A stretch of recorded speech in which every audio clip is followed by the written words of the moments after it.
Hello everyone, another new blog আরেকটি নতুন video নিয়ে চলে এসেছি তোমাদের সাথে।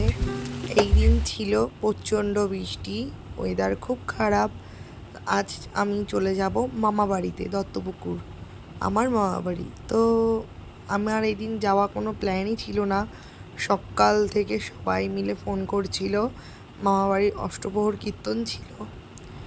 যাই হোক, কিছু করার নেই, রেডি হয়ে নিলাম, তারপর চলে গিয়েছিলাম মামা বাড়ি। তো সেই ভিডিও আমি ক্লিক করতে পারিনি, কেননা বাইরে প্রচণ্ড বৃষ্টি হচ্ছিল। আর তারপর এই যে আমি চলে গিয়েছিলাম কীর্তনে যাওয়ার জন্য, রেডি হয়ে গিয়েছিলাম। আর এই যে আমরা এখন কীর্তনে যাচ্ছি, তো সেটাই বলছিলাম আমি। আর এই যে আমার মেয়ে হাই করে দিল। তারপর আমরা মন্দিরে চলে গিয়েছিলাম, আর মন্দিরে বসে আমি একটু ভিডিও করছিলাম। তোমরা দেখতে থাকো, তোমরা পাশে থাকো। আর তোমাদের যদি ভালো লাগে আমার video, like comment share subscribe করে দিও।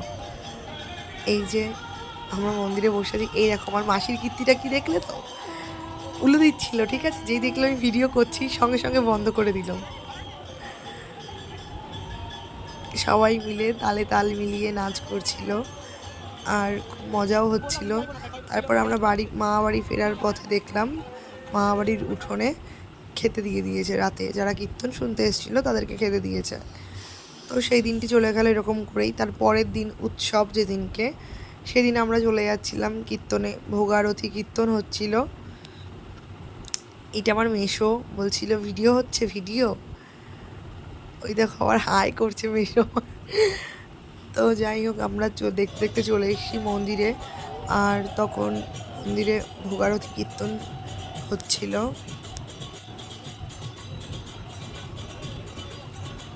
তোমরা দেখতে থাকো, কীর্তনও হচ্ছিল সেই সময়। আর এরপরে কি হয়েছিল সেটা আমি একটু পরের ব্লগে বলবো।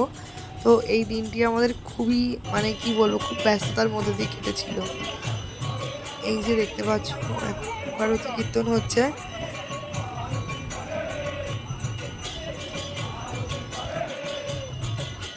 তো কীর্তনও চলছিল, তার মাঝে আমার এই মামাটা সবাইকে তিলক কেটে দিচ্ছিল, কারণ মামা তিলক কাটতে খুব পছন্দ করে।